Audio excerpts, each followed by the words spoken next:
When the game gets rough and this life just seems so tough, make we talk, my people, make we talk. When this town becomes an ugly place, don't let it erase the smile from your face. Make we talk, people, make we talk. Conversation is the key, a guiding light for you and me. Spark. Good morning, we're listening, watching from around the world in the Eastern Caribbean. This is Make We Talk with yours truly, Jeffrey Tavares. Of self-defense, just by talk, so people make we talk. Hey. Owen, are you hearing me? Good morning, we're listening, watching from around the world and the Eastern Caribbean. This is Make We Talk on Roots 96.1 FM. This morning is a sad morning for us here in Jamaica and around the world, as well-known Jamaican American Harry Belafonte has died at the age of 96. Those of us who remember him well, Harry Belafonte was an icon. He has a song that I love so much, and Owen just played it. Deo, day the light I come and I want to go home, the banana boat. This morning we're going to speak to retired FBI agent Wilfred Rattigan. As soon as he comes on, we're going to speak to him. Oh, here he is. Here he is. My good friend, my brother, Wilfred Rattigan is here with us this morning. We're going to speak about Camellia Johnson Smith, because them believe that we're ramping with them, you know. Let me just close the door here. Hold on a second. Yes. Because we don't know what they believe. That we are one set of people who... All right, Mr. Tavares. Good morning to sir, you. you're hearing me loud and you're clear. listening. I'm like from Negril Point to Moran Point, sir. And I can hear... Yes, sir. Very good, very good. Can hear... good morning to you, or good afternoon to you and your listening audience, sir. We're ready to go, ready to rock and roll. Right, and good morning to all those in Jamaica. As my mother would say, we're ready for service. Yes, indeed. Must welcome back Roots 96.1 FM. We just lost them a while ago. Welcome back to all our listeners on Roots 96.1 FM. The voice of the inner city. The voice for the voiceless Jamaicans. Good morning, Waterhouse, Tivoli, Rima, Jungle. Come on, Ratty, help us on the names. You're coming over muffled. Are you hearing me loud now? Yeah, much better. Much better, okay. Yeah. Yes, I was saying that, you know, we're saying good morning to Rima, Jungle, Tivoli, and all those places. Mr. Rattigan, Jamaicans are saying that the suit that you put against the Minister of Foreign Affairs and Foreign Trade will not go anywhere because of our judicial system. But you and I know that at least we are doing something here. And before you answer that question, Mr. Rattigan, I want you to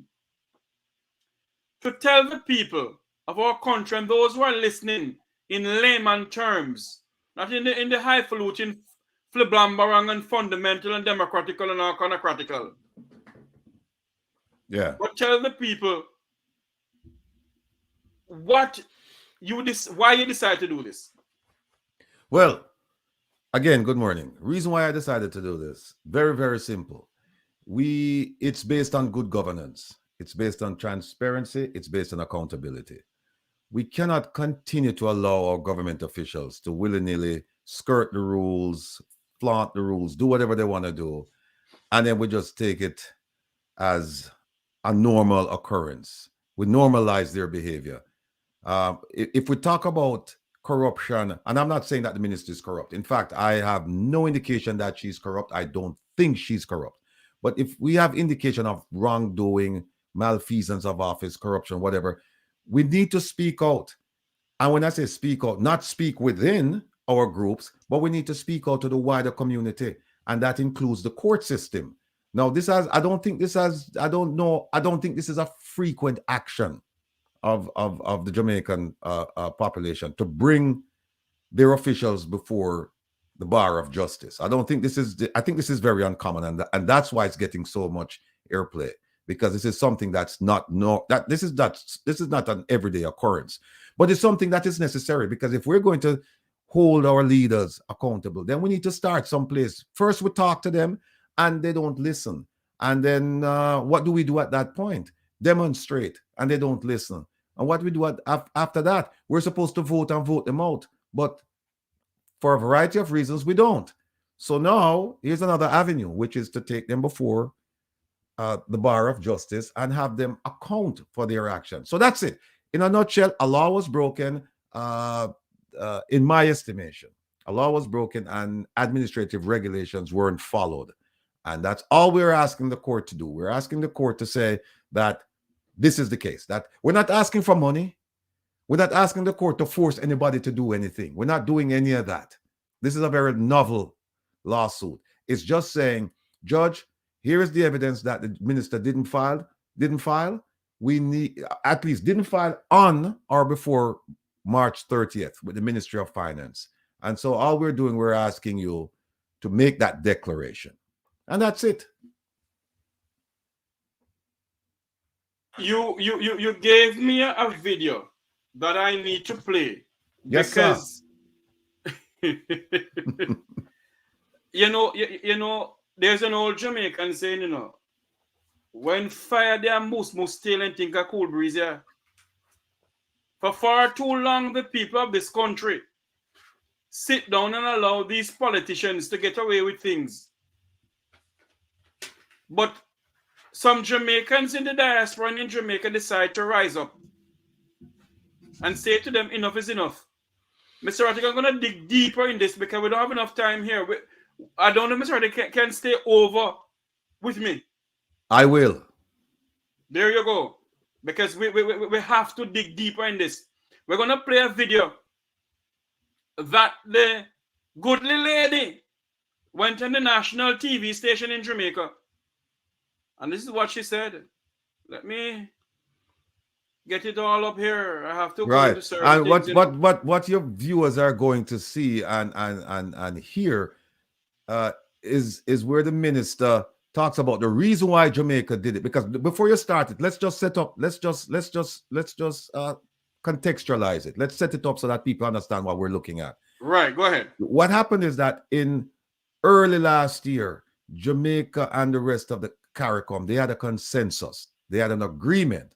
And the agreement was that the lady who is the present Secretary General of the Commonwealth, Baroness Patrice Scotland, from Dominica, right, that CARICOM would support her for a second term. Now, her first term ended in 2020, but because of the pandemic, they couldn't meet to have the election.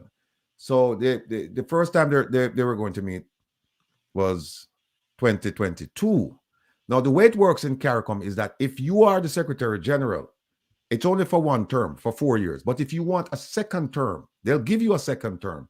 And generally speaking, if you say, I want a second term, all of the Commonwealth nations, they vote and say, yes, we'll give you the second term.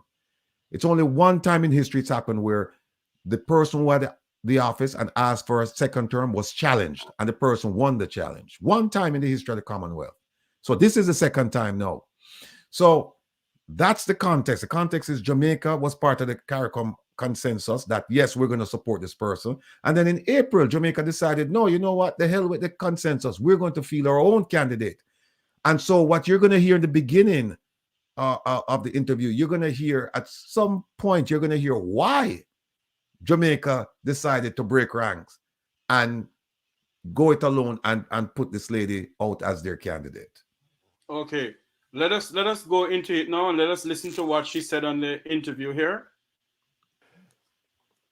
The Honourable Minister of Foreign Affairs and Foreign Trade, Senator Kamina Johnson-Smith, is currently in the midst of a some people think, a controversial candidacy for the post of Commonwealth Secretary General. She's here now to update us on what's going on. Morning, ma'am. Welcome to Smile Jamaica. Morning. How are Thank you for having me. I'm great. Thank you. I just found out that for you to get this position, you will no longer be a minister. You will no longer be a senator. So why in the world you want to leave us, please? It is with mixed feelings, but it's about service and service in a different capacity. Service not only to Jamaica, but service to 54 countries across the Commonwealth with shared values and shared principles, and that really have and has a great potential to deliver even better impact in communities across the Commonwealth. So it's about service. Yeah, so before Simone, I understand what service means, but exactly your role would be what? What you do as a secretary? I would be, if I am chosen by heads of government, I would be the head of the Secretariat, which is the main administrative body of the 54, or rather of the entities that serve the 54 countries. There are essentially three pillars. There's a Commonwealth Secretariat, there's a Commonwealth of Learning, and there's, of course, the youth program. There are, 2 G7 countries, 5 G20 countries, and the rest of us are at different stages of development within the Commonwealth. And there are, many accredited organizations, civil society, volunteers that work in every imaginable sector that help with technical capacity building, that support young people's empowerment, gender advancement, so many things that are of critical support in allowing us to achieve our development goals. Okay. So where would you be based? I would be based in London. Trust me, this is the hardest part. The thought of leaving is the hardest part, but it would be for 4 years. I am offering myself to serve for the period 2022 to 2026. Stop it right there, Sabrina. Stop it. Let me explain something to people. Of the Secretariat. Is it safe to say that? Okay. Now you hear what she said, people. She said that she's vying to become the next Secretary General, and she's looking at a 4-year term. Now, compare that to what the Baroness said. Baroness Patricia Scotland. Yeah, she said that she considered herself to be in the second term, 6 years in, so she's 2 years into the second term. So what the Baroness was asking the Commonwealth to do was to let her continue in the second term, and she would serve only 2 years. The minister is saying, I want to go and I want to serve 4 years. Keep in mind, the next rotation for the Commonwealth Secretary General head is going to Africa. So if you're an African member of the Commonwealth, leader of your country, and you're looking at this, you're going, well, what is she bringing? That is she some golden child, angel from God that she's going to come and she's going to make a revolutionary change that's going to benefit all of mankind? If that's the case, yeah, I'll vote for her. But if that's not the case, why am I gonna give up waiting 2 years for the Baroness to leave and so we get the chair, as opposed to waiting 4 years for her? It's very simple. It's 2 years or 4 years. 2 years, 4 years. And the African said, no, 2 years. Go ahead, sir. But we also, Mr. Rattigan, must make our listeners and viewers know that why the Prime Minister of Jamaica end up putting up the senator to run as for the job of the Commonwealth Secretary General is because the then Prime Minister of Great Britain, Boris Johnson, apparently he and Patricia Scotland have some fallout. And Boris Johnson may have made a call to the Prime Minister of Jamaica and said to him, put up somebody. Jeffrey, don't steal our thunder. Make we hear from our own mouth what you said. Okay. From our own mouth. Say that your announcement caught. A lot of people don't know this, but if you have the YouTube app on your phone, Sorry about that. You could be using it to make up to People off guard. Yes, I think that's safe to say. And why would that have been the case? I mean, you wouldn't have wanted anybody to know you were considering? No. We had been asked years ago when countries were first starting to say that they thought there should be a change of leadership. We had declined because our view was that hopefully the issues that brought those queries about would resolve themselves, but they haven't. And I think the fact that 3 candidates have come forward from different regions clearly sets that out. There's a candidate from Tuvalu in the Pacific. Mhm. There was a candidate from Kenya in Africa. And there is, of course, He's withdrawn. myself. That person has. She has withdrawn. The Kenyan candidate Yes. has withdrawn. But the Tuvalu candidate, Sir Iateli, is still in the race, very much so. So it's a three-person race. So you saw this and you said, I want it, or did the Prime Minister or someone else say, come in, I think this is... Well, maybe we he were, never said we come were, in, I we should were say asked senator. again. No. You hear When, that? after the We were Kenyan asked. candidate withdrew, the approaches started once more, and this time Approaches from whom, ma'am? from a few other countries, and so we started consultations. We didn't consult before, but this time we consulted within the region and across the Commonwealth, and the response was so positive that it caused this sort of waterfall. We were getting questions at the High Commission, and we said, you know what, we just have to take the decision and go. When the Kenyan candidate withdrew, their government actually issued a note to all the heads of state indicating that they were withdrawing at this time because they hoped another candidate would come forward and there would be time for that candidacy to manifest. So it wasn't perfect timing, but they said there's nobody better than Jamaica. Hold on there, Mr. Rattigan. I'm a bit confused here. What? I don't know if I'm... Hold on there. I'm a bit confused here. And why I'm saying I'm a bit confused is the minister just said that people in the Caribbean, the heads of African whatever, send message to them that they're gonna pull out and they should put in somebody else. But isn't it that Africa will be the second in line for them to have a candidate run as Secretary General, Mr. Rattigan? Yeah, the next go around. Right. The next go around, Africa will someone from Africa will sit in that chair. The 2020, what is it? 2024. Somebody from Africa will be the next Secretary General of the Commonwealth will be from an African country. Okay, let us continue this. I'm allowed to say, I said this now, but Paco. Hold on. But that was in fact a joke made to me by a counterpart foreign minister. So I have just now taken it as my own. But it was another foreign minister who made it. But the posturing has not been very different, because although this is pegged as a 3-person race, it is clear, I think, to many who are watching, or it would seem, let me say that you are way ahead. And it seems that you too also feel that way.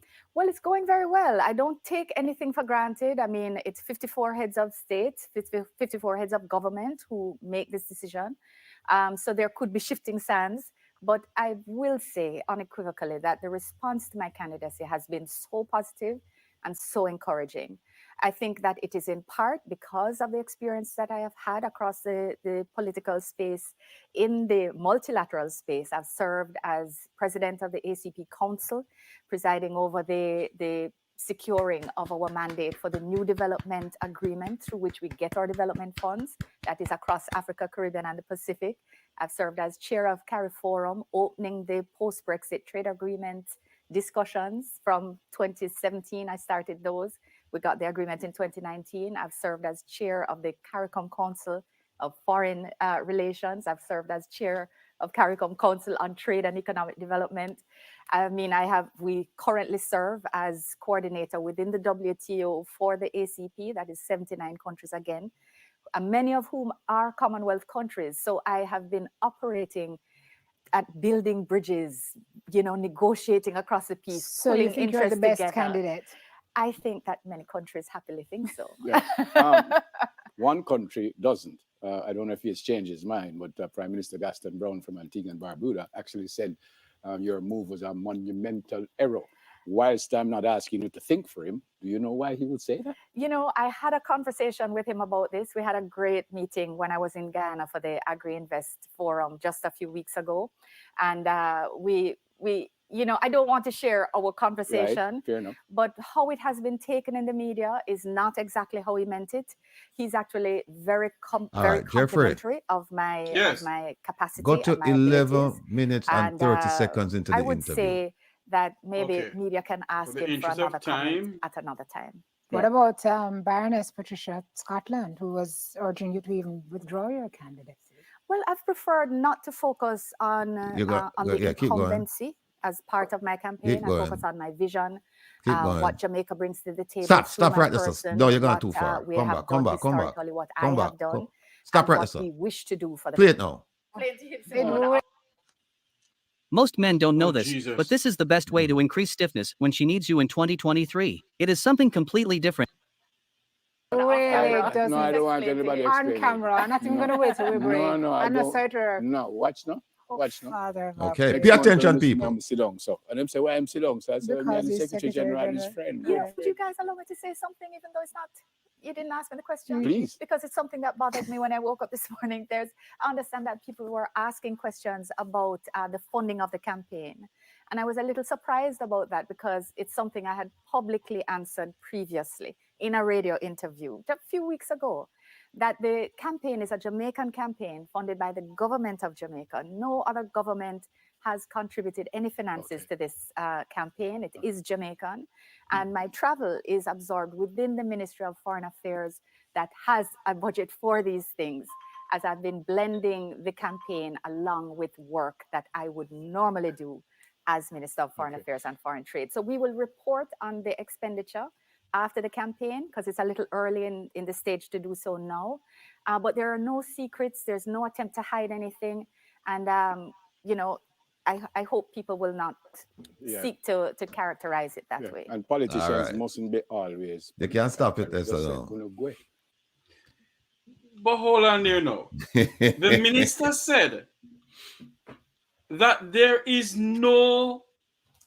nothing to hide. It is transparent. Then Minister Smith, if you are running a transparent campaign, why didn't you file certain things, and why didn't you tell the people of Jamaica that who and who fund your campaign? You said it was a Jamaican campaign. Why, Mr. Rattigan? No, let's go back to the office that she was vying to lead, Secretary General of the Commonwealth. Now, the Commonwealth, they have a code of conduct, they have something called core values. And it says here that part of that is to promote good governance through the rule of law to ensure transparency and accountability. That's the Commonwealth. Now, the minister said in a report dated June 6th, she said that there are no secrets around the financing of this campaign. We remain fully committed to transparency and accountability. And then you just heard her right there saying that there are no secrets and so on and so forth. So the question then is, if you're so transparent, Minister Kamina Johnson-Smith, why didn't you tell them about this? This document is a document filed by Finn Partners Inc. with the U.S. government, and it says that in April of 2022, they started providing PR services to her. Why? And this Finn Partners is not a Jamaican company. Why didn't she tell them about this? That would have been the perfect time right there in that interview to say, you know what? People are asking about how my campaign is financed. Well, let me tell you, it's financed in part by the Jamaican government, but it's also financed in part by private individuals and private corporations, and they paid money to Finn Partners, and Finn Partners is providing a service to me. Why didn't she say that in the interest of transparency? She didn't. So we have to hold her accountable for that. Of course we have to. And then, in addition to that, what we're finding out, what we found out is that she violated the Financial Administration and Audit Act by not filing claiming the gift. And we find out that she also filed something called Circular 17. It has to do with accounting for gifts received if you're a government official or a public official. She didn't do that. And how do we know she didn't do that? Because the government of Jamaica said she didn't. So now when she's running around and she's saying, oh, her lawyer's saying, oh, she will be vindicated and and she's saying that, oh, the allegations are baseless, they're untrue, and they're defamatory. I just let that just roll off on my shoulder, because at the end of the day, what she's got to do come May 29th, on or before May 29th, noon, she's going to have to come and produce documentation showing that she did file with the Ministry of Finance. Yeah. Because I have a document saying that she didn't file. It's that simple, people. Look, I've said it before and I'll say it again. This is a third party. She's a third party beneficiary of a contract. It's A, paid money to B, for B to provide services to C. That's a gift. Right. It's A, the Jamaican corporations and the individual named so far, they paid money to Fin Partners in New York, and Fin Partners in New York provided PR services to the minister, who is C. It's that simple. It's a gift. So it's a gift, and it's a gift more than $2 million, 2 million Jamaican dollars. It's the gift was was valued at $99,000. I think it's like 15 million. So she was required to file that. So what they have to do now is this, and we're watching them carefully. If them try no quick moves over at the ministry, they have to come now, Mr. Tavares, and say, here's a document we have that she filed, and so the document you have is not correct. We know that it came from the government, but the government made a mistake. That is what they have to come and tell me. And then my question is going to be, well, wait a minute, hold on. There's a person who's trained in the ministry to handle these requests. Right. Number one, trained. There's a named person, so it didn't just go to the ministry and anybody just could take it and do whatever they wanted to do. This is not like the case with the minister when the SSL thing went over and he said it came into the email, but he doesn't check his email and blah, blah, blah, blah, blah. No, this went to a person who's responsible for doing just this ATI request. And then that person wrote to me, not once, twice that person wrote to me, and the person said, Mr. Rattigan, we know you're asking for this information, but we have no documentation in this ministry to address your request. In other words, so hold on, Mr. Rattigan. Remember what you're going to say. The Ministry of Finance that you asked for the documents from, that's where you have documents from, or from the Ministry of Finance. Ministry of Finance. Yeah. And they told you that they haven't seen nothing at all. Yeah. That's what they told me. Pertaining to the minister filing. Exactly. Here it is. It's a letter. But before we go there, before we go there, there's something that I think we skipped over. Go ahead. Jamaican taxpayers, Jamaican citizens at home and abroad. Think about this. If you just watch the video that Mr. Tavares played, think about this carefully. The CARICOM had a consensus that they were going to support a particular candidate, which is not the Jamaican candidate. It's Baroness Patricia Scotland from Dominica. They said, we're going to support her in her bid to remain as Secretary General of the Commonwealth. Jamaica then said, we're putting up our candidate. The minister just explained why she was selected. Because she said other countries came to them and said, listen, encourage them to run. And they said, we didn't have consultations at first, but then we started having consultations, and then we decided, yes, we're going to do it. Now, here's the thing. For this entire campaign, Jamaica, the government of Jamaica spent $43 million, which is about $288,000 US. Remember, we're going to say, Mr. Rattigan, they spent $43 million of taxpayers' money. Yes. That the Jamaican people knew nothing about. The people of Jamaica didn't know. The people of Waterhouse behind you didn't know. The people of Red Ground in Negril didn't know. The people of Tivoli didn't know. That the government of Jamaica wasted $43 million of taxpayers' money. Go ahead, Mr. Rattigan. Let's get to the waste part. So what happened is that so that's the scenario, that there was a consensus. The group decided they were going to support somebody. Jamaica, after a while, said, no, we're going to put up our person. And the reason for that is because they said countries came to them and basically influenced them, convinced them that they should run. And they spent $43 million.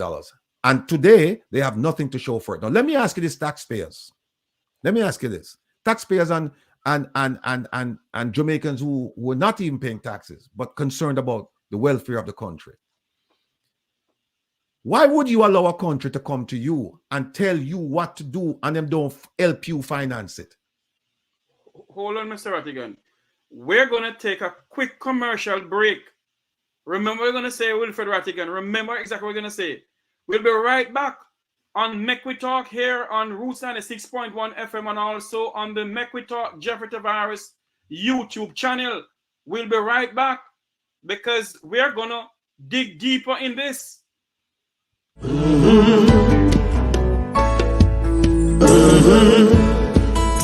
When the game gets rough and this life just seems so tough, make we talk, my people, make we talk.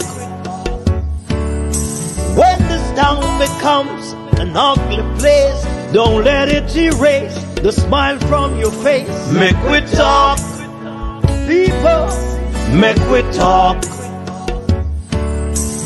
Conversation is the key, a guiding light for you and me.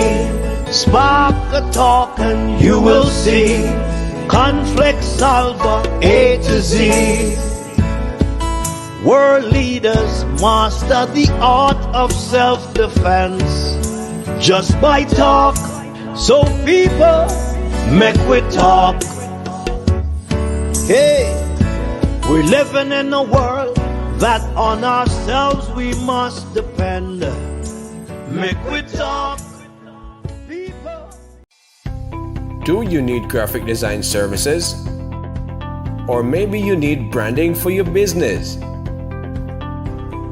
How about multimedia production services? Contact Browns Media and Graphics at 876-877-1870. Browns Media and Graphics. Developing your ideas, creating your style.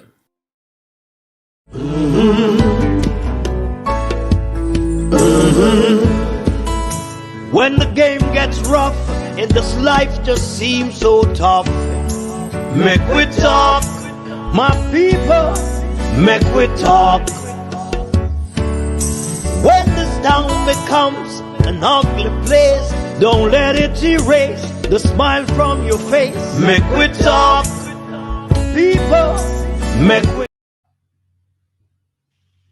Welcome back to Make We Talk here on Roots 96.1 FM and also on the Make We Talk Jeffrey Tavares YouTube channel. We're speaking to retired FBI agent, my good friend, my brother, Wilfred Rattigan.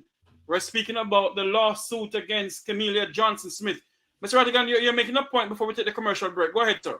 Right. The point I was making is that why would Jamaica allow a country or countries to come to them and convince them to spend money to get into a campaign and not say to them, well, wait a minute, what, at least question to themselves, why are we doing this? Because we already have an agreement with our brothers and sisters in our region. So why are we listening to other countries to go ahead and do this? You know, we're gonna pull this region apart. And the actions of Jamaica manifested itself in exactly that. It pulled them apart because 10 Caribbean nations voted for the Baroness. Only 5 voted for the minister. So 2/3 of the Caribbean voted, whereas before as a bloc they said we're all gonna vote for Baroness Patricia Scotland. Now only 5 voted for her, and 10 of them voted for the Baroness. So the question is, what was in it for Jamaica? Why did Jamaica succumb to that and decide to spend taxpayers' money and not at least say to those countries, if you think that we should run, then give us some money then and help us fund the campaign? Why would you just take up that and then just go? Let me address something else. Go ahead. The idea that somebody said, is it possible that by discussing the case in public that you are compromising the outcome? And her lawyer mentioned something like that. Now, let me say this. In Jamaica, this case in Jamaica will be heard by a judge, not a jury. Not a jury. And a judge is supposed to be independent and objective and listen to the facts and apply the law. So, and there's no prohibition against me speaking about my case. It's a civil case. It is public knowledge. It is public knowledge. The minister is a public figure. And exactly. And it's a civil case. It's not a criminal case. And so think about it. If the argument is that they're going to make that we have somehow prejudiced their client, what they're actually saying is that this judge cannot be objective. That's what they're saying. You're saying we don't trust this judge because the judge heard it. It's out in the open, and so the judge is going to be influenced by what Rattigan is saying. They're saying things too. They're saying that it's baseless, it's untrue, and it's defamatory. So they're saying things too. It's not just me alone, but I have a right to say what I want to say because I am the one who's behind the filing, and it's a civil case. It's not a criminal case. Nobody's rights to freedom or whatever will be abridged. It's nothing like that. Are you trying to compromise a jury? Here it's a judge, and if you make the argument that well there have been prejudice, what you're saying is that this judge can't listen to the case. No judge can listen to the case. That's what you're saying because everybody, it's public knowledge, so everybody has heard. So the judge can be objective, which I think is an affront to the judiciary of Jamaica because I believe in the judiciary of Jamaica. I believe that this judge, whoever he or she is, that they will look to the facts and they will apply the law and they will render a just decision. That's my answer to that. But Wilfred Rattigan, when you sit down and you look to what is going on in our country, and for members of our diaspora decide to say, okay, we're going to take up this thing. We're going to say to them, listen to me, I'm going to get away with so many things over the years. The time has come for us to stand up in this country. And people out of the over the diaspora who are helping their sisters and brothers. Who are helping their sisters and brothers. You know? Mr. Brown in studio, do you have a question for Mr. Rattigan, sir? Mr. Brown is not in studio. I'll fly the plane. But go ahead, Mr. Rattigan. No, Mr. Brown is not in studio. He's flying the plane. So what happened is that, and think about it. If they make that argument, what it tells you people is that they cannot deal with the facts. They're trying to distract you and say, oh, it's in the public media, and our clients are. Look, the hearing is scheduled more than a month from now. So they have plenty of time. This is not like we just come out with it today and then the hearing is tomorrow and they're saying, oh, and then we have a jury and they say, oh, they're tainting the jury. It's nothing like that. Nothing like that. They have a month that they can respond. And what I would like them to do, which I don't think they will do, is to come out with a document that says that she complied. That's what they must do. Because if they come out with a document that says she's complied, and if she complied before March 30th, then guess what? This lady, Carleen, what's this? Carleen Smith. This lady, Carleen Smith, who drafted this letter, she's going to be under a lot of fire because the question is going to be, you said that you searched. You said you searched. May I ask a question, Mr. Rattigan? Could you say to us what is in the letter, sir? Okay. Again, let me just give it context because yesterday I was on a radio program and I read the letter and a gentleman was saying, no need to see the whole filing. Him can't just base this off of one letter. Although anyone can, but I'll because the reason why I say that is because the letter explains what I did and what the ministry did. It's very simple. Right. It says here, and this is after I asked for this thing twice, right? It says, dear Mr. Rattigan, the ministry acknowledges receipt. And by the way, it's coming from the Ministry of Finance and the Public Service. It's dated March 30th, 2023. It says, dear Mr. Rattigan, the ministry acknowledges receipt of your ATI, access to information, which is a law, application received via electronic mail on March 24th, 2023. That's not the first time I sent it to them. It's the last time I sent it to them, March 24th, 2023. In your application, you requested documents in relation to the government of Jamaica's guideline for the acceptance of and accounting for gifts to the government as it relates to monies received towards the campaign of Senator Kamina Johnson Smith as Secretary General to the Commonwealth as follows. And I asked for three things. And the three things I asked for, they're things that are in the law saying that the minister was supposed to do these things. The minister and the ministry, they're supposed to do these things. The first thing, there's a gift form. When you get a gift, you have to fill it out. And you have to say who gave you the gift. You have to give their details, their address, the phone number, so on and so forth. You have to put the amount. You have to put the purpose, all that. You're supposed to fill that out. So it says, I need the acceptance of gift form that was submitted to the ministry concerning the $99,000 gift for the benefit of Minister Kamina Johnson Smith's campaign to become Secretary General of the Commonwealth. Very specific. Very specific. I didn't say give me all of the gift forms or whatever. I said I just want that one gift form where she said she received $99,000 as a gift. And the reason for that is this, which is number 2. The reason why she has to fill that out is because once she tells the ministry that, listen, I'm getting money from Rattigan and Jeffrey Tavares, the ministry then has to do a due diligence on Rattigan and Jeffrey Tavares to make sure that we're not drug dealers, to make sure that we're not unsavory characters, to make sure that we're not under a cloud of suspicion, that the money is coming from a good source. Right, and to make sure that we're not sending it from Mexico. Go ahead. And then the third thing is that once the gift has been documented, then they have to put it in something called estimates of expenditure to account for it. And then there are some additional administrative procedures that have to be followed. So those are the 3 things I asked for. And those are some of the things, not all of the things. Those are some of the things that the law requires of the minister. Now, here is the kicker. Here is what the ministry said. They said, Mr. Rattigan, we received your letter and you asked for these things. Now, here's our response. Please be advised that no documentation exists within the Ministry of Finance and the Public Service to satisfy your request. I'll read that again. Let it sink in. Please be advised that no documentation exists within the Ministry of Finance and the Public Service to satisfy your request. What this means, plain and simple, she did not file. So now... Go ahead.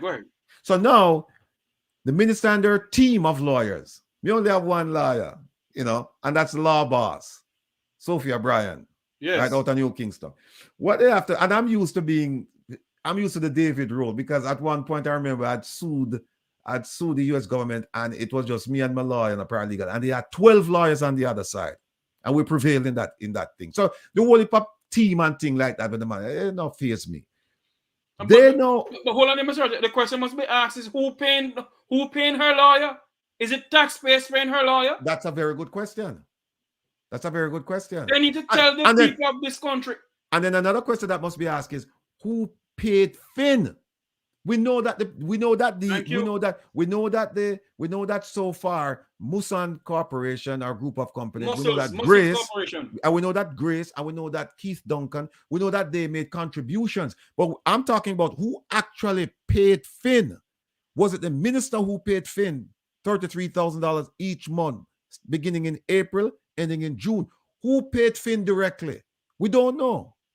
If you read the document submitted by Finn, it would seem as if the minister paid them. But I don't know. So we need to find that out too. Because if it's determined that the minister was the one who actually paid them, bigger problem. Because look at this. If it's the minister pay them, it not come to her own pocket, It is taxpayers' money. Well, it would be the 99,000 that the Musan and Grace and others. That would be it. But we want to know. What we want to know is we want to follow the money. We want to figure out, okay, when they amass this sum of money, $99,000, what did they do with it? Did they contact Finn and paid Finn? Or did they give it to the government, the minister, and said, you guys contact Finn and pay them? Who paid Finn? Because here's the thing, if she paid Finn, then it's even worse when she said my government is is financing my campaign. Yes. It's even worse. It's even worse if we can prove that, if it's determined that she paid them. No, I have no evidence that she paid them, except that Finn is saying that in the document where they named her as principal, they're saying, at least the documents I have, maybe there are other documents out there, but the ones that I have, which have been submitted to her, by the way, the Finn partners, they don't say who actually paid the 99,000, but they say that she's the principal. So if you try to connect the dots, you don't have to, but you may end up thinking that the principal paid Finn and therefore the minister paid Finn. But I'm not gonna take that leap. All I'm gonna say is that in the documents, Finn said that the minister is the principal, and in the same document they said that they got paid. They got paid $33,000 in April, May, and they filed this thing on June 6th. I don't know if they received the third payment by then, but I know based on what they're telling us, they received the first 2 payments. So that's it. So, Mr. Rattigan, can you say to our viewers and listeners who are listening and watching from around the world in the Eastern Caribbean, can you say if the good lady was served the paper, sir? Yes, indeed. When she spoke last week, and I see where Roots FM, I think that's a caller who said wasn't asking anything, was just saying Mr. Rattigan perfectly explained. Oh no, it was Owen. Oh, okay. Yeah. Was she served? When she made the statement last week, she made a comment on Instagram. Look, let's take a step back. When this when this came out, when the story first came out about the financing of her campaign, this is, well, not first, after the election, and she lost the election. Right. To the best of my recollection, she spoke publicly one time on camera about it. I mean, that's what I have seen. Maybe she did it other times, but I just have one example of her speaking on camera, and that's a time she said God wasn't ready. She guessed God wasn't ready for her to leave Jamaica. Right? Since then, she hasn't. Mr. Rattigan. Remember when I said God wasn't ready for her to leave Jamaica. So was it God who told her to run for Secretary General? You'll have to bring that up with her and her legal team. I don't know. That wasn't part of my lawsuit. I want to waste taxpayers' money where people in our country don't have proper health care. The KPH need bed, need dialysis units. I'm not talking about God never. Listen to me, woman. I can behave myself this morning at the Roots FM. Go ahead, Mr. Rattigan. Yeah, so she didn't from that point when she made the God comment. To the best of my knowledge, she didn't speak publicly in front of the camera. She had nothing basically to say until the day the lawsuit was filed, which is last week, Wednesday. Now, the thing about it is that the Minister of Information was the mouthpiece for her. He came out. I'm aware because I listened to the interview. I'm aware that on where is it? Hold on. I'm aware that on August 7th, 2022, he gave an interview to Nationwide Radio. I'm aware of that because I actually listened to the interview. And I listened to it over and over and over again. And I wrote down his quotes. I wrote down all of them, right? So he was speaking for her. She hadn't spoken for herself. Now, the lawsuit happened last hold on, I'm going to deal with that. I'm going to deal with Noel Warren. The lawsuit happened last week, Wednesday. And then she came out with a very rash statement saying that it's baseless, it's untrue, and it's defamatory. No, I'm sure that was a knee-jerk reaction. I'm sure she didn't think it through because she wouldn't have said that. So the first time she's speaking about it is when the lawsuit was filed. And she also said that the lawsuit wasn't filed. She wasn't aware that it was filed and that she hadn't been served. She's half right. It was filed last week, Wednesday. She wasn't served. She's correct. She's now served. She was served yesterday. So they have more than a month to, meet, organize, plot, plan, get together, strategize, and come up with a response. Now, let me deal with the Caribelli thing there now. Let me deal with Mr. Wanda Caribelli. Mm-hmm. Now, when you accuse me of carrying belly because I didn't get the job, you must think carefully. And not only must you think carefully once, you must think carefully twice, and maybe 3 or 4 or 5 times, because here is where we are. To say that I'm carrying belly for her and that's why I'm doing this, you're missing the point.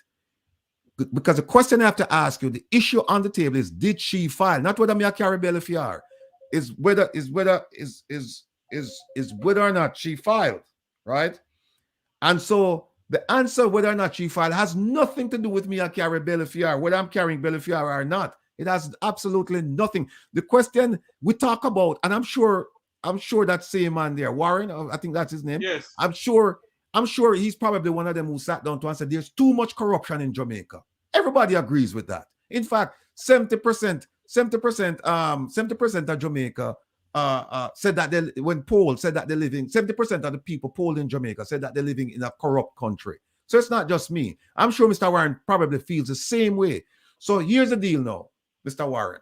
Should we sit back and just criticize Jamaica as being a corrupt country, or should we start now to mobilize and do something to end the corruption so that people like you and me, and I'm assuming that you live in the diaspora, maybe you're not, maybe you live in Jamaica, and if you live in Jamaica, I'm sure you'll agree with me that it's corrupt and things should change. But if you live in the diaspora, you want to go back home, and you want to go back home to a safe, prosperous country, right? And you don't want to go back to some place where it's corrupt. So the idea that I'm carrying belly for her because I never get the police commissioner's job has nothing to do with it. And then think about this, Mr. Warren. You think if they had given me that job, you think some of these things would be happening right now? You think some of these corrupt things it would be? Oh, but is this what, that's a good point. If this is what carrying belly looks like, then I'm going to carry belly from now till the day I can't carry no more belly. But Wilfred Rattigan, I don't understand Jamaicans. Our nation is in turmoil. Our nation is slipping down a slippery slope. And when we stand up and speak out for the injustice and the corruption in our country, we're labeled as if we're PNP or we're this or we're that. Yeah, I don't care about party. I don't care about politics. I care about people and I care about policies. We need to take care of the people.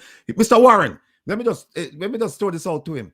I'm sure, I am 100% sure that Mr. Warren would agree with me that all Jamaicans should have access to all beaches in Jamaica. I'm sure I would get him to agree with that, right? And if I'm sure I can get him to agree with that, then I'm sure, Mr. Warren, that if you read the court documents, you will agree that if somebody breaks the law, if a minister breaks the law, the minister should be brought to the bar of justice to account for that, sir.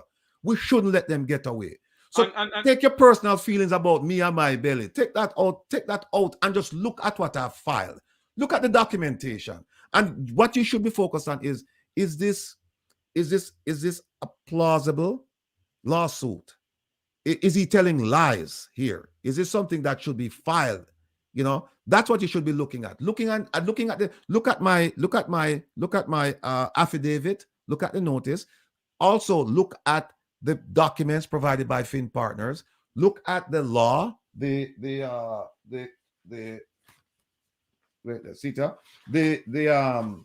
Financial Administration and Audit Act, and then look at the Administrative Regulation Circular 17. Mr. Warren, the reason why these things were put in place is to prevent things like this happening.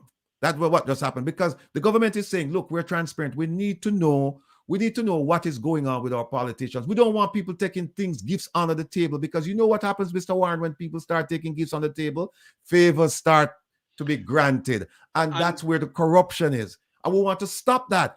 No, Mr. Warren, you're talking about my motives, and you're saying that my motives for doing this is because I didn't get the job. How about this, Mr. Warren? How about the motives of the people who gave her the money? How about their motives? Have you stopped to think about that? Because people don't give money for no reason. Even people who give money for help poor people, they give it for a reason, whether it's a tax break or whether it's altruistic, meaning that they genuinely want to help the poor. There is a reason why people give money to organizations and to causes. So instead of saying, you didn't even ask me, instead of accusing me of carrying belly for her, what you need to do is ask who gave her the money and why did they give her the money? Considering that Jamaica had an agreement. Mr. Warren, I'm sure you'll also agree with me that a man's word or a man and a woman's word, that's their bond. And when you in CARICOM say to your fellow brethren and your sister in CARICOM that we are going to support this person, and then 4 weeks later or thereabout, you say, you know what, we have put up our own candidate. Why don't you question that? Question the government's. Go ahead. And not only that, Wilfred Rattigan, why don't he ask the government of Jamaica that he loves so much, his Labour Party that he loves so much, his Labour Party who spent how much $1 million of taxpayers' money going down the drain, his Labour Party who is as corrupt and as stink as Riverton Dump. Well, why don't he ask his Labour Party that and stop this nonsense? We're all Jamaicans and we're fighting for this piece of rock. well, I don't know if this gentleman is a Labour right or what. It doesn't matter to me anyway, because it replace the JLP with the PNP. If this had been done by the PNP, I would be going after them with equal force. Because at the end of the day, go ahead. End of the day, go ahead. No, because at the end of the day, again, it's about people. And so what I'd like to ask Mr. Warren, if he's living in Jamaica and he's a taxpayer, how do you feel about $43 million of your tax-paying money spent and you have nothing to show for it? When I don't know where you live, Mr. Warren, but if you live in a inner city community, I think you should really look at the schools, for example, and look at the school children and the lack of resources, and ask yourself, could that $43 million have made a difference? You know,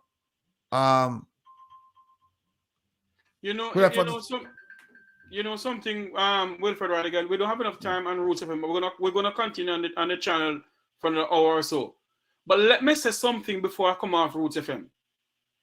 That we will not stand by as Jamaicans and allow these politicians, and I said this too, if election should call tomorrow morning and Mark Jefferson Golden become Prime Minister of this country, I will go off for him same way if they're doing something wrong. I am neither People's National Party member or a Labour Party member or the UIC who not go nowhere member. Now they never dare move. I am a Jamaican and Jamaica come first for me. This piece of rock come first for me. I came here by Labour plane, not by aeroplane, not party plane. Your final word, Mr. Rattigan, before we come off Roots FM. We're not go over into our channel. Yeah. And continue.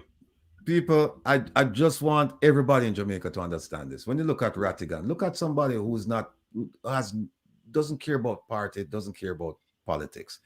I care about the people. The zinc fence you see behind me, people, that's exactly where I lived. That's my place, that, as we would say. That's my house. My house was behind that fence, right? And I left, when I left, people in Jamaica who are still there, by the way. Some of them dead. Violence, you know, but a lot of them, I have relatives living there too, not in that yard, but in that neighborhood. And so I constantly think about them. I've reached a stage of my life now where this is my passion, right? I'm retired, I'm practicing law, but this is my passion, and I cannot forget where I came from. We always say you cannot forget, you can't throw a stone back at you. You cannot forget. I cannot forget these people, and I will not forget these people. So that's who I'm fighting for, not for me. I want no position let me make it clear, no position, no power in Jamaica. I'm perfectly happy to stay here or even go to Jamaica and continue to fight for poor people. But the fight will continue for poor people. It's not about me. And I wish the people who have achieved a modicum of success, whether in Jamaica and they come from disadvantaged backgrounds, they'll think just like me, and they'll start fighting or keep fighting for the poor people. Thank you very much for having me. Thank you for listening to me.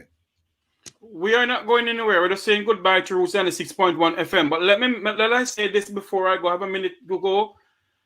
My fellow Jamaicans, the time has come for us to rally around a single cause and a single purpose. Not to criticize what we're doing, but to stand up in this country. To stand up against the political elites of this country who believe that only the Vumvavan, the Vumvavi must continue and must run this nation. We are Jamaicans. We vote and put them there. They are the servant of the people of this country. And we must continue to fight until you hear my voice again on Roots 6.1 FM. May God bless you and may God bless Jamaica land we love. Come on over to the Make We Talk Jeffrey Tavares YouTube channel. I send you back over to the studios of Roots 6.1 FM. Owen, take it away.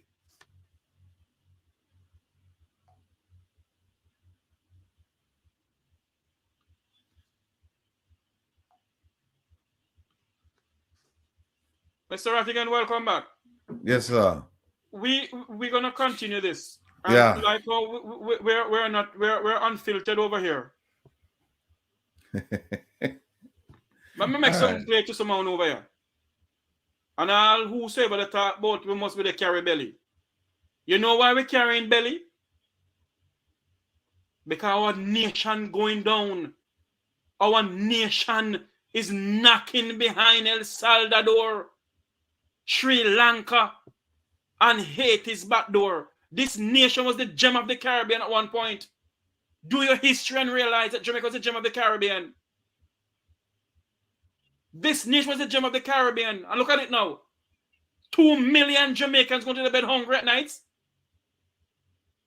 What sort of prosperity does the Labour Party government give us? What sort of prosperity does the Labour Party government give the people of Jamaica? Huh? The man promised that we can see with our doors open. One man trying dead like him a dog. Only talking about we're carrying belly. I feel with money to spend. For far too long, politicians has raped the economy of this country without a condom. For far too long, they continue building their wealth while people in our country suffer. Enough is enough, and the time is come, or has come, when we as Jamaicans, whether in the diaspora in Jamaica, are going to stand up against this political elite. Bring all of them come. As what the great Nelson Mandela said, I am prepared to die for what I believe in. And I'm prepared to die for my country. Enough is enough. Wilfred Rattigan, go ahead. Yeah, this idea, and I mean, I welcome the challenges, because if there's a fallacy in my argument, then by all means, I'll listen. I'll listen to anybody. But sometimes when you hear the nonsense, it kind of rub you the wrong way. And when I say nonsense, with somebody saying, Billy, the first thing the person should have done, what that person should have done is said, Mr. Rattigan, I've read the documents, and I think you're going down the wrong path. And here is why. Now we can have an intelligent discussion, right? Even if we have a difference of opinion, but we can have a civil discussion. But when you come in and you say, it's Billy, when you actually are trying to, you actually try to distract from the main argument, which is that she didn't file, right? And all of the complaints that there's corruption, there is malfeasance, people not following the rules and all of this stuff. And yet still, when we get a chance to hold people's feet to the fire because they didn't follow the rules, you would think that you'd get an outpouring of support, that everybody would be in agreement with that, saying, whether you're PNP, Labour Right, UAC, No C, whatever, that people would say, you know what? Yes, he has proven his case. We see where she didn't file. We agree. She should file. You cannot hope for that. But at the same time, you have to prepare for people to come and distract you and say, oh, you said this because you never get the job. Oh, you said this because you didn't do that. Oh, you said this. And then you say, okay, let's talk about what I'm saying. Let's talk about that first. Is it wrong what I'm saying? Am I wrong? Tell me if I'm off base. And then the argument collapse. Actually, not even the argument, the propaganda collapse. Because if you haven't read the paperwork, how can you accuse somebody of improper motives when you haven't read it to see what's going on? Because if you read that, if you should read the document submitted before the court, you'll understand that what it's saying is that, look, there's a law that says if you get a gift, you must file. Simple as that. Now, the minister, she got a gift, and then we get a communication from the government saying she didn't file. So therefore, this law, she violated it. It's that simple. And like I said, I'm not asking for money. I'm not, the most I've asked the court for, I said, listen, whatever I paid my lawyer, let them pay the lawyer. That's all I'm asking for. Just compensate the lawyer. I'm not asking for money from me. I'm not asking for the court to punish her or do anything, send her to a prisoner. No, all I'm asking is this is the mildest course of action. Mildest course of action that you can take in court. And what we should say to them, this is the mildest document that we have filed so far compared to what we know. Compared to what we know, who go to Mexico to collect money, a bank of Mexico and come back in. And went through St. Lucia. You don't want to talk? We have proof to a lot of things, but we're just keeping it under the quiet. The time has come. And I hear Wilfred Rattigan give them a warning, You see donor funds? The diaspora is going to have donor funds, you know. Because people for far too long, when they get donor funds, that's time they put it in their pocket and nothing comes out of it. Let me just make a breaking news here on your program. You want me to run the breaking news thing? Yeah, you can run the breaking news thing. This is Make We Talk Breaking News. Go ahead, Mr. Rattigan. Hold on. Yes, breaking news is that this morning I contacted an expert in the area of setting up foundations. And this gentleman assured me that he's otherwise committed right now, but after the first week of May, he'll be available to set up that foundation we've been talking about, where Jamaicans and friends of Jamaica and Jamaicans, they can make a contribution of $100 US. If they want to make more, that's fine. But we're targeting 100,000 people in the diaspora and in Jamaica to make a contribution of minimum of $100 US. Now that foundation will be controlled by a reputable accounting firm like a KPMG. The diaspora, no members of the diaspora won't get their hands on the money. Plus, there will be a portal designed so that you can actually go in and see how much money went into that foundation and how the money was spent. So there's no trickery, no guile, no deception, nothing like that. And if you want to ask questions, you ask questions. And we're going to set it up so that we have governors, 2 from England, 2 from Canada, 2 from the US, and 1 from Jamaica, so that we can have those people. The issues will be brought to those people, and then they can raise the issues in court. We'll have law firms on the ready in the US, particularly. We're not sure about what we're going to do in England and Canada yet, but for sure we'll have a law firm ready in the US, and we'll have a law firm on retainer in Jamaica as well. And also some of that money will be used for PR purposes, so that we can start talking to people in the UN. It will be like an NGO, so we can start talking to people in the World Bank, the UN, where we see that Jamaica, the government of Jamaica, any government, this government, any government, every government of Jamaica, that if they start veering off away from the straight path, that we can go to these people and say, listen, we need you to come in and do a forensic examination of what happened to those funds. Plus, we will also have, we're trying to get forensic accountants on board, so that all of the money, when it come in and it missing, our money come in for build a clinic and the clinic wasn't built and the money gone, we will get a proper accounting of that. So that's what that funding is for. And as I said, I want no part of touching the money. So that's why we've decided to give it to an internationally known company, so that they can deal with it.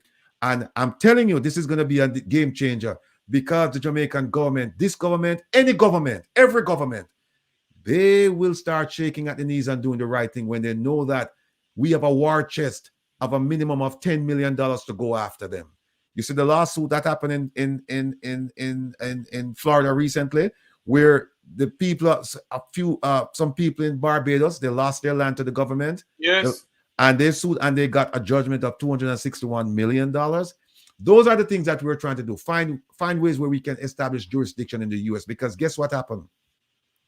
Once we get that jurisdiction and we get that award, the Jamaican government, we have them at a point where now we can actually cripple them. And when I say cripple them, cripple the corrupt government, so that they can mend their ways. And what we're doing this, and we're putting out notice. The notice is basically saying, stop doing what you're doing. Take care of the poor and the needy and the elderly and the children. Take care of the potholes. Take care of the medical system. Take care of the educational system. Take care of the housing system. Take care of the infrastructure. Take care of the quality of life. Take care of the police. Take care of the communities. Take care of the church. Take care of everybody that you're required to take care of, so that we can have a better Jamaica, not only for the Jamaicans living here, but for people who would like to go back. So people, stand at the ready, because I spoke to the gentleman today, well-regarded individual, accomplished individual as well, and he's done this before. He set up these foundations already. So he said to me, consider it done. He said, I will start putting the pieces together, and after the first week of May, then we will have a meeting and I will get it done. We will get it registered with the US government. We will get it registered with the tax authorities, because when you make that contribution, if you're in the diaspora, you can write it off on your taxes. So stay tuned. After the 1st of May, we will be going full speed on this thing. So we're not playing around here.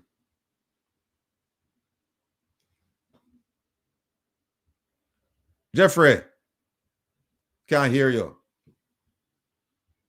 Sorry, I didn't realize I mute my mic. Not only that we're not playing around. We are tired and we're fed up. I am sure Wilfred Rattigan, Wayne Lonesome, myself, and others. Hold on. Let me stop you a second. Something just come to me. The gentleman who said me I carry belly. I wonder where am I gonna say no? Where am I gonna say no? Because no, this foundation won't be going after an individual per se. It's going after government action. It's going after government action. So things like when the government went and demolished the people's homes and they didn't set up places for them, and they'd say that it's because of criminal activity over there. Then they went the following day and said, oh, it's because we want to set up a new community for things like that. We're gonna be at the forefront to hold them responsible. And when we say responsible, we're not just going to talk about it. We're going to do. Canada, yes, big up yourself, Canada. You know the house.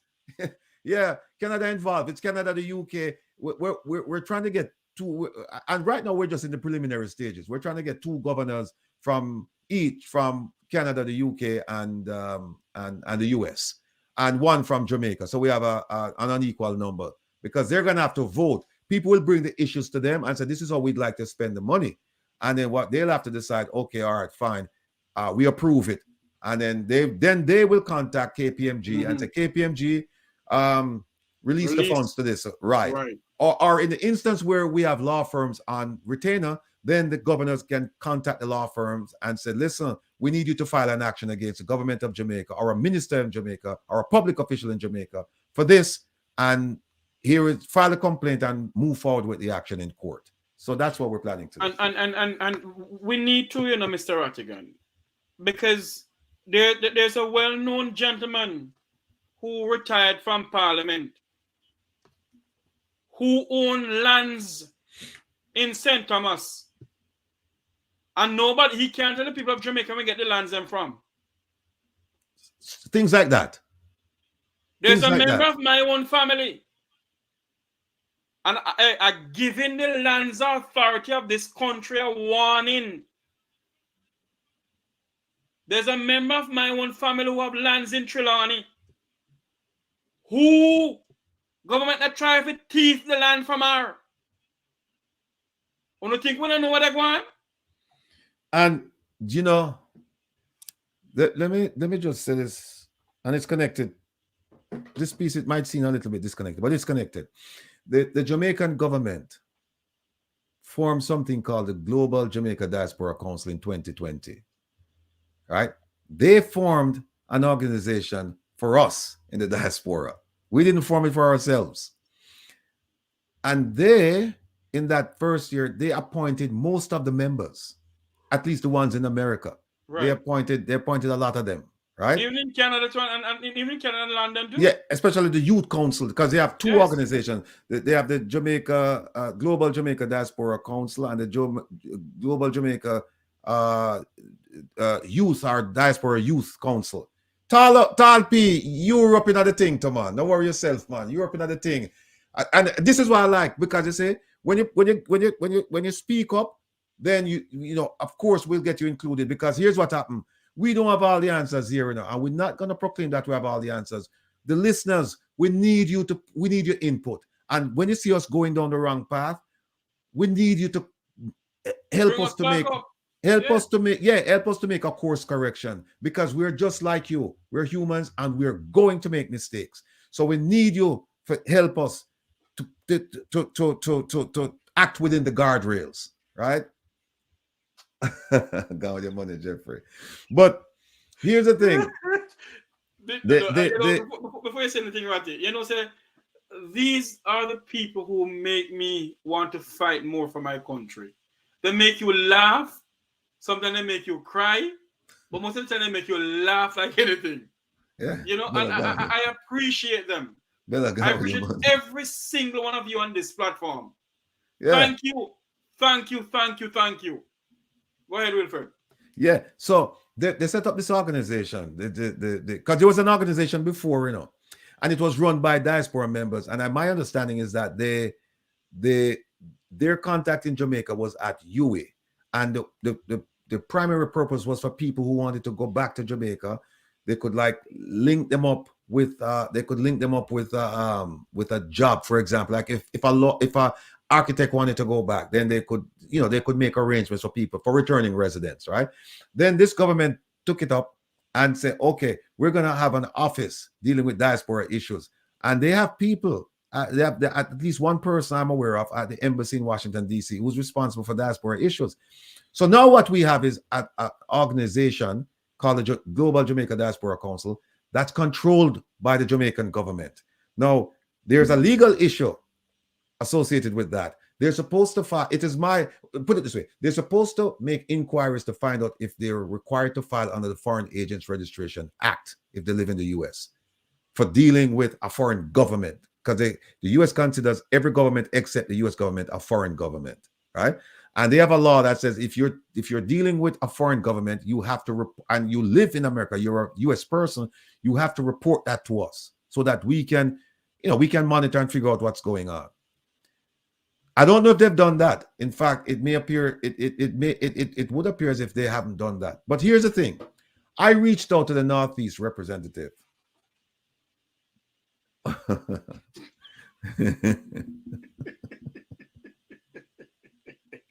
No, these people are something else, you know.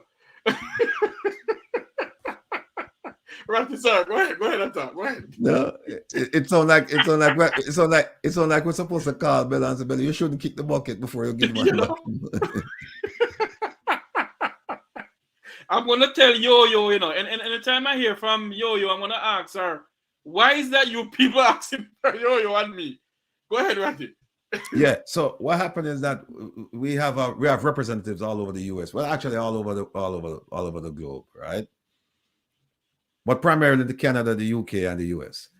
And I reached out to my my representative to come on my program, Reason with Rattigan, and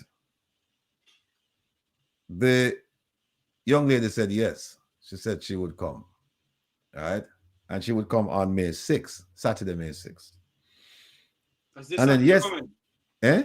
Does this Saturday come in? No, not this Saturday, the following Saturday. Yeah. Okay.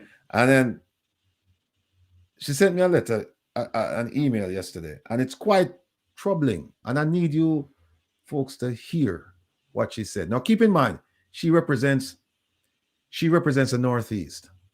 And in terms of the Jamaican diaspora community, the Northeast has the largest Jamaica in terms of numbers. Right. Largest. Because you're talking about Maryland, DC, Virginia, Delaware, Florida. Jersey. No, not Florida. You're talking about Delaware, New Jersey, Connecticut, New York, Maine, Vermont, Massachusetts. That's that area. Most of the Jamaicans living abroad, they live in that area, the Northeast, right? So she's representing us. I live in the Northeast. So that's why I said, I need you to come on and tell me how you're going to represent me, right? So she sent me a thing, and she may not come on my program after this, although that would be a shame because after all, she's our representative. But she's going to have to go on our program, and I'm sure I'll be on that. Whatever program she go on, I'll be on the program as well.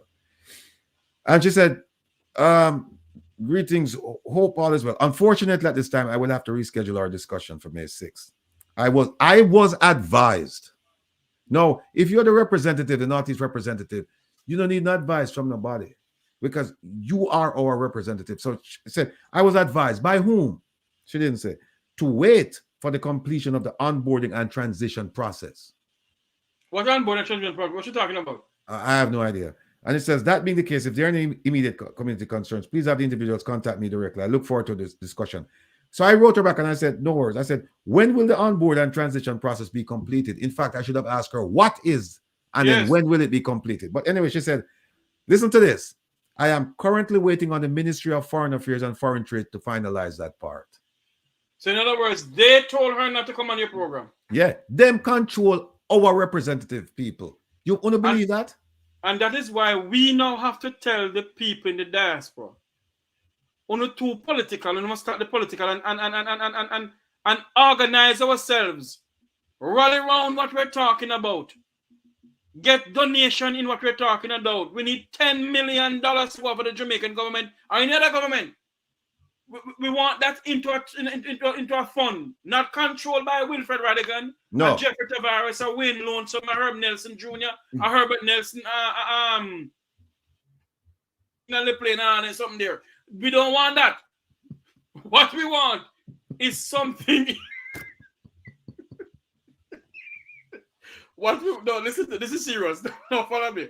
This is serious. What we need is to have the money in an accounting firm that we can say, okay, we have that amount of money. When somebody go out of line, we can say, okay, when even the people who for land and a thief in a St. Thomas, they're thieving, and the national agencies are part of the thievery or the theftery. Look, Jeffrey, I hope people are taking stock. You realize the earthquake that this lawsuit has caused? Because they never expect that people could do something like this. They never expect that. Let me say something to you. When I got the document from you, and you said to me, Jeffrey, between you and Roosevelt can run the breaking news, and I did so. When we did it, the major news organization, the government news organization, didn't know anything about it. When they got it from a little boy found on the grill, who does have a little thing when they call make we talk. We come from roots and the 6.1 from the inner city. When they heard it, I was like, what is this? This is not true. Yeah. This is not true. What the tell is true. No, true. Well, it is true. Go ahead, Wilfred, because there's more to come. Yeah, there's more to come. And the thing is, they didn't expect it, right? It's a rare occurrence. And when you can say, look, I think the minister has violated the law and regulations, and so she should be brought to account for it. That not happen because in Jamaica, people look at politicians like they're demigods. Yes. And remember what I said to you, and I've said it on several programs. You teach people how to treat you. You teach them how to treat you. So if you teach them that you respect them as a demigod, that's how they're going to treat you. They're going to treat you like you have them footstool, right? But no, what they realize is that, wait a minute, we don't have to look up. We can look at. We don't have to look up to them. We can look at them, look straight at them and say, no, we're going to do this to you because what happens is that you're not doing right by us. So people are inspired now, and the politicians are quaking because they've never seen something like this before. They've never seen something like this before. Never in the history of Jamaica. Yeah. In fact, a respected journalist called me over the weekend and she said, look, you know what? She said, this is a novel lawsuit. She said, I've never seen anything like this. She said, I've seen lots of lawsuits against the government for whatever reason. But she said, the lawsuits that I see, people are asking for things. They're asking for money. They're for damages. They're asking to force the government to do this and that. But she said, your lawsuit, you're only asking the court to make a ruling that she violated the law. And she said, that is different. That is different. Yes. She said, we don't see that. So now people are understanding that, wait a minute, no, you can go now and you can sue your government if they're violating Jamaican law or international law. You can sue your government. You know something, Sir Rattigan, we don't have enough time here because at 2 o'clock we're going to go live to Parliament for the Minister of National Security budget presentation. And at 8 p.m. this evening, we're gonna dig deeper in his presentation because I don't know what he's going to talk about. Is he going to tell the people of Jamaica that there's a secret Chinese police station in the country? I don't know. But at 2 o'clock we're going to go live to that's 3 o'clock Jamaica time, Rob. 3 o'clock our time. It's 2 o'clock Jamaica time. We're going to go live to Parliament to hear the budget presentation of the Minister of National Security and Injustice. Dr. Harris Chan, who can't solve crime in Jamaica. What I want to say to you, Wilfred Rattigan, based on all of what is going on in our country, what do you expect out of the presentation of the minister this evening? Here's what I expect. I don't expect. You're asking me what I expect. Let me tell you what I don't expect. I guess that's another way of answering the question. I don't expect the complete unvarnished truth. I don't expect that. I don't expect him to talk about the deficiencies, talk about the issues, the real issues. I expect him to put the fluff on it, saying we've spent this money, we've done this, we've done that. And I hope that the opposition spokesperson will take him to task. I hope the opposition spokesperson is prepared to take him to task. Because that's another thing, if you're not prepared, people can tell you any kind of nonsense and you just go along with it. But if you're prepared and once you hear the nonsense, you can counteract it. Because at the end of the day, no matter what stats they give me and tell me crime is down 20%, at the end of the day, you must ask this question. Do the people of Jamaica feel safe? You see them shoot up a bus the other day. A bus. You see them shoot up a bus. How many instances have we learned of where people up on a corner, typical Jamaica social setting, people are playing domino, and a car or a bike drive past, and 6 people get shot, 3 people get shot. How many times? There's little regard for life in Jamaica nowadays. And so the question is, do people feel safe? And the answer is a resounding no. So when you tell people, say, oh, it's 20% down, and no, get it to the point where people can say, you know what? The stats are down and I feel safe. The stats are down and I feel safe. That should be a measurement tool too. It can't be that the stats are down, because you know why? You can manipulate stats. You can manipulate stats. And I think that's what the twiddly dum commissioner of police doing. That's what I believe. I do not believe anything that comes out of the Minister of National Security and the Commissioner of Police mouth. I don't believe nothing that they're saying. I believe they're lying to the people of Jamaica, and they continue lying through the teeth. If people talking about, there's one more thing that we need to speak about. They gave Bustamante national hero. Yet, he was the prime minister who sent the police into Coral Gardens to kill off the Rastafarian people, shoot to kill, and ask question after. A prime minister of this country. You know what's going on? This assassination of Jamaican citizens has been going on from Wapi kill Philip and Philip dead. And it's still going on. Because we have an ambassador of plentiful. According to my good friend, your microphone. It's still muffled.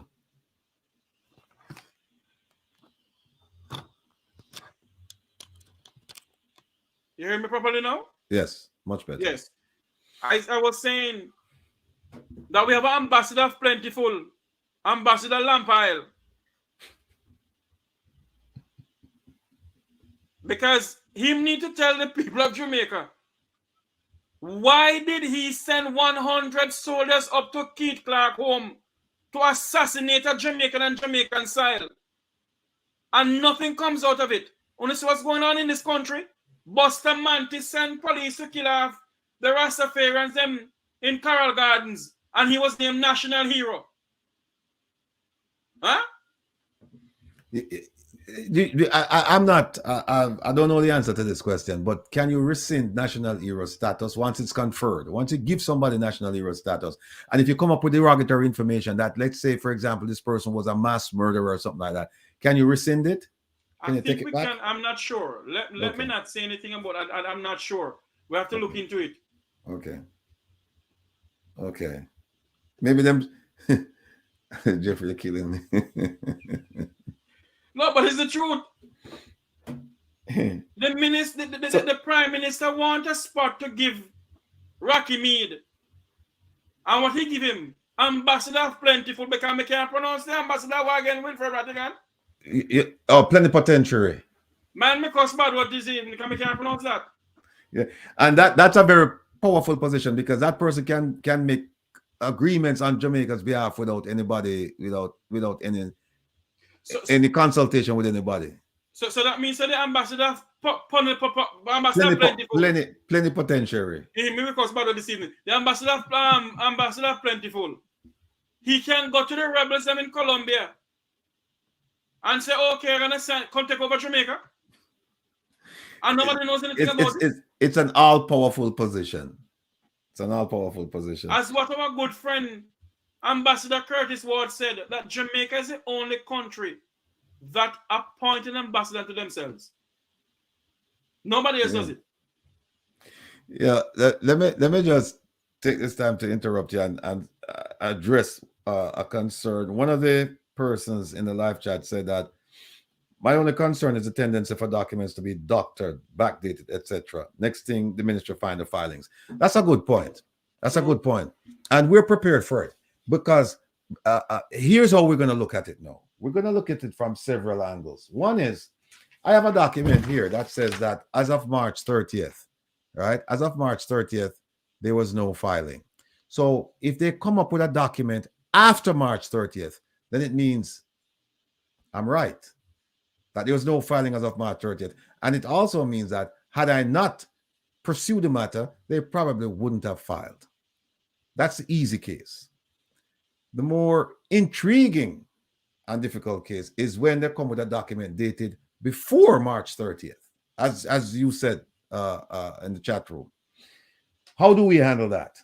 Well, the person who sent this to me, that person is a trained person, trained on access to information procedures, and it's also a named person. It's not just going into any clerk and any clerk can handle it or whatever. This person has been trained, and then the emails, my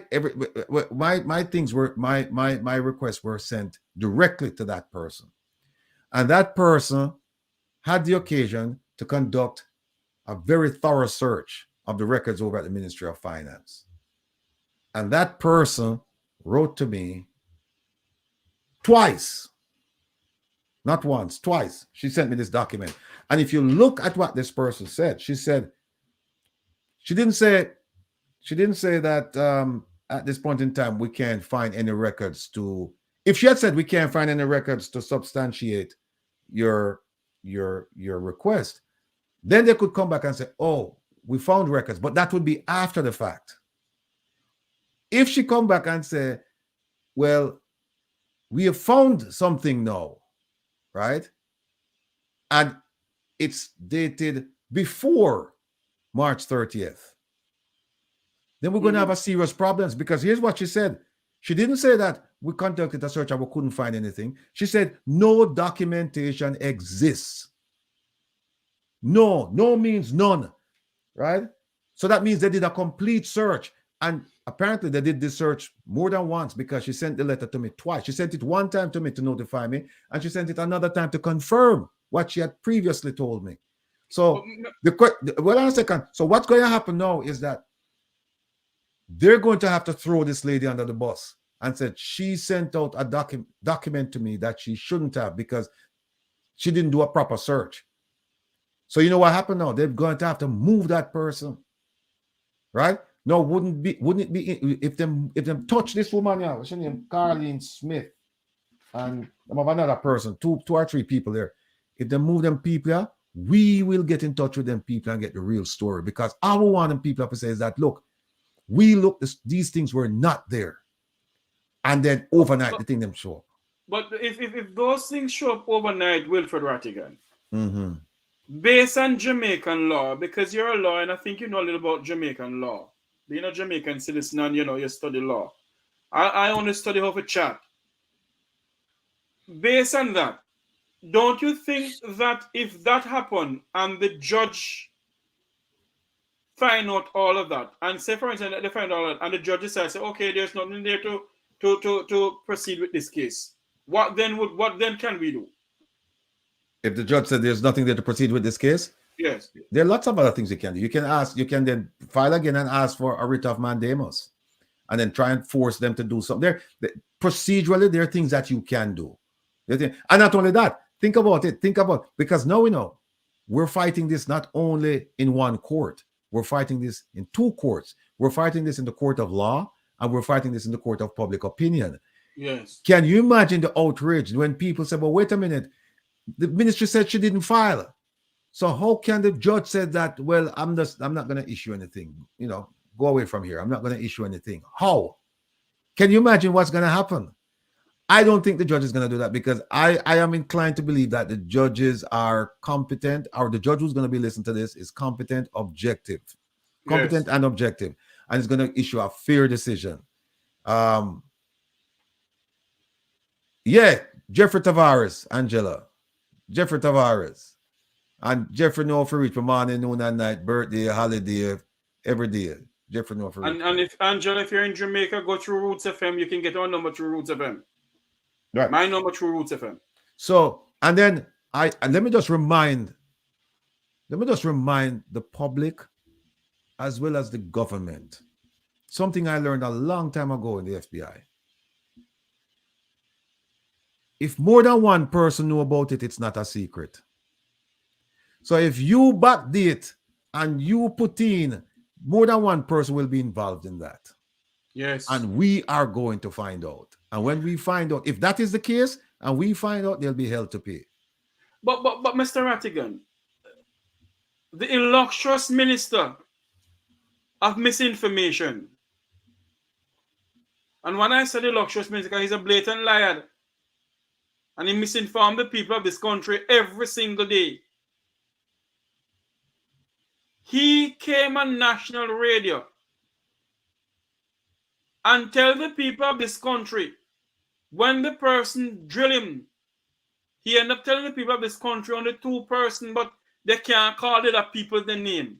Yet, they're saying, is the Jamaican government funding? Yeah. Isn't that you're right. Her campaign. That's a good point. Isn't that a contradiction? That the minister said that it's funded by the Jamaican government. And then we hear from this man that, we have private donors too. And some of them we can give you the names, and some of them we can't give you the names. Well, why can't you give us the names? Why? And by the way, people, that's why this lawsuit is so important. Because guess what?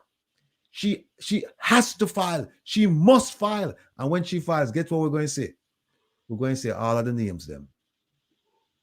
We're going to see all of the names them. We know 3 names already, but we're going to see some other names. And one of the things that we are going to do in the diaspora, we're going to approach Finn partners and find out who paid Finn. Who paid Finn? If them get checks, we want to say where the check them come from. And if them get Zelle, we want to see the record. And under American law, they have to give the they have to give that, yeah.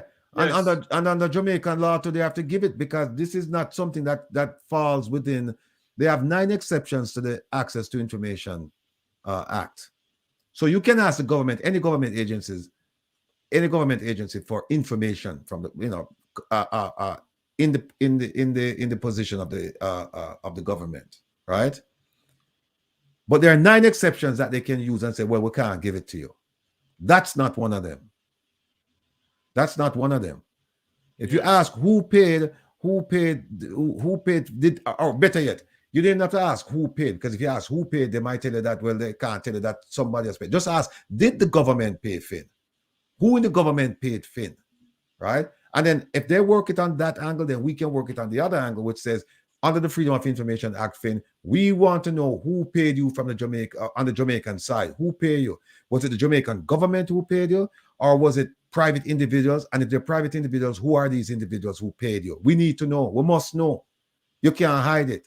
So we're going to look, come May 29th, this matter won't be settled, because we still have inquiries out there that we're asking about who, when, why, where, what, how. We still have it out there.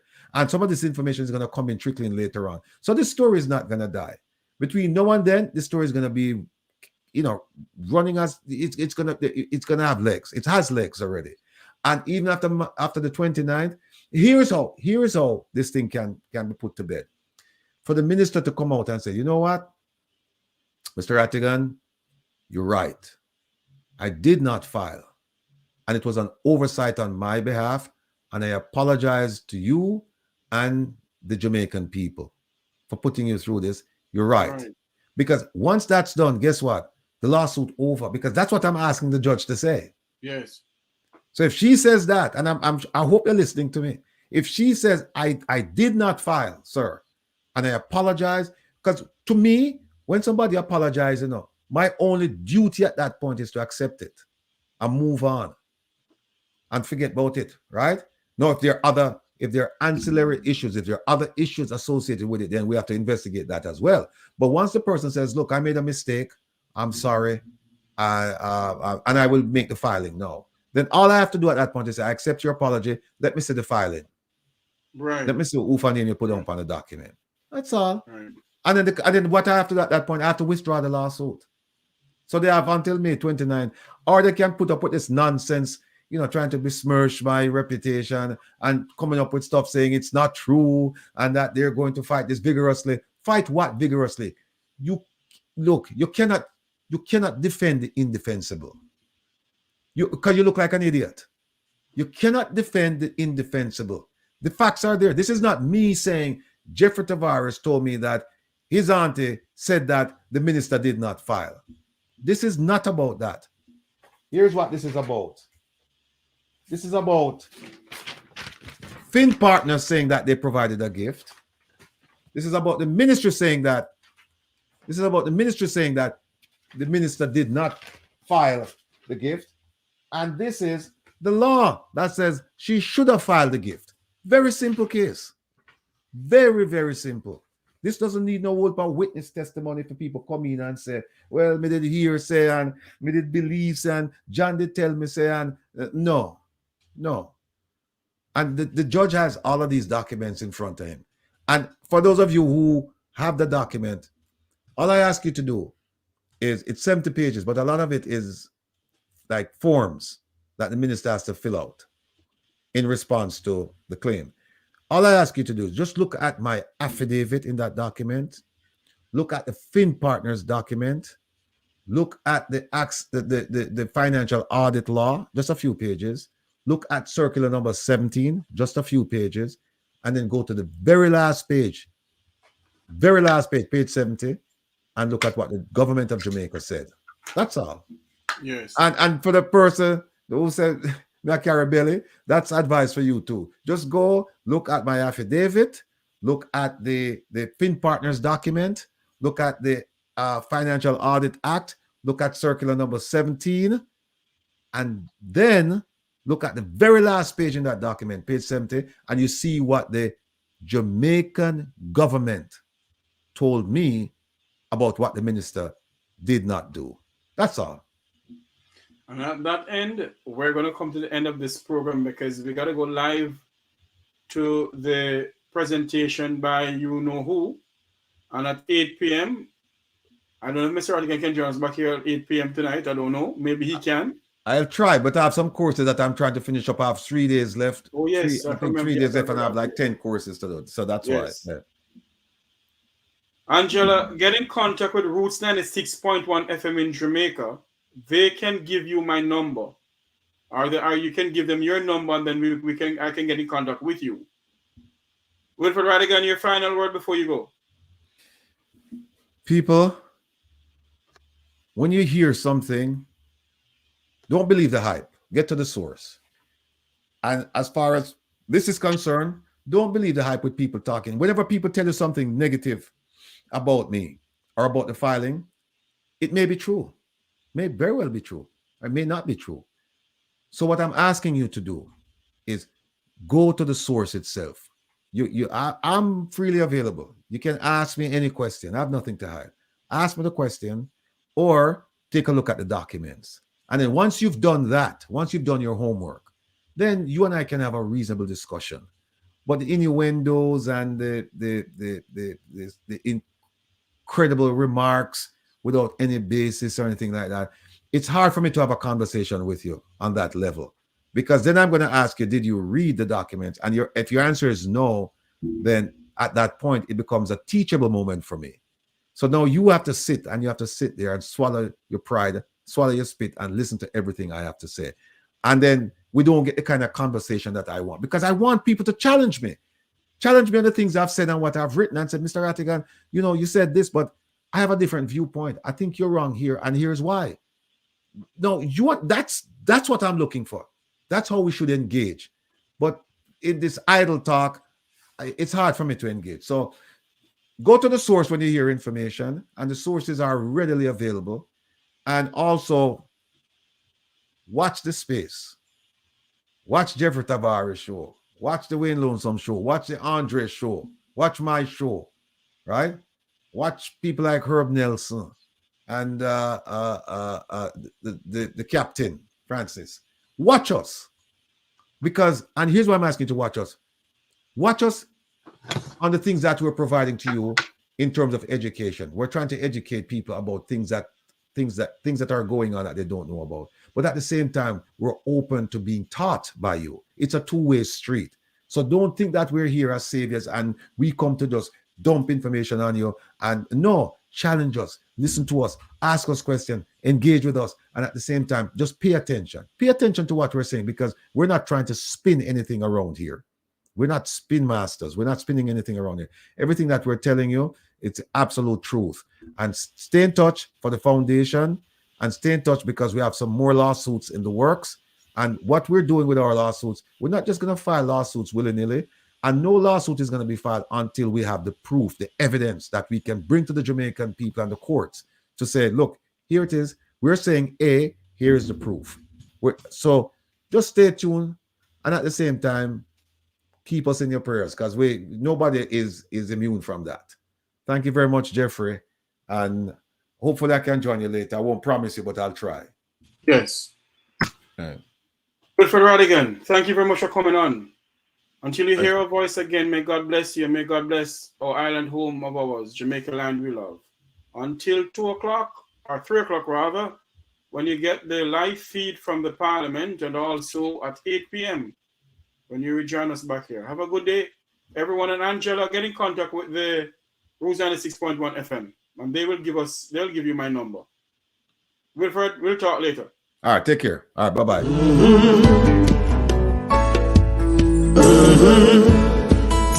When the game gets rough and this life just seems so tough, make we talk, my people, make we talk.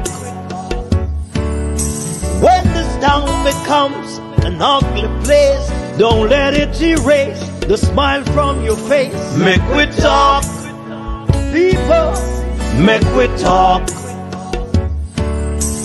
Conversation is the key, a guiding light for you and me. Spark a talk and you will see. Conflict solver A to Z. World leaders master the art of self-defense just by talk. So people, make we talk.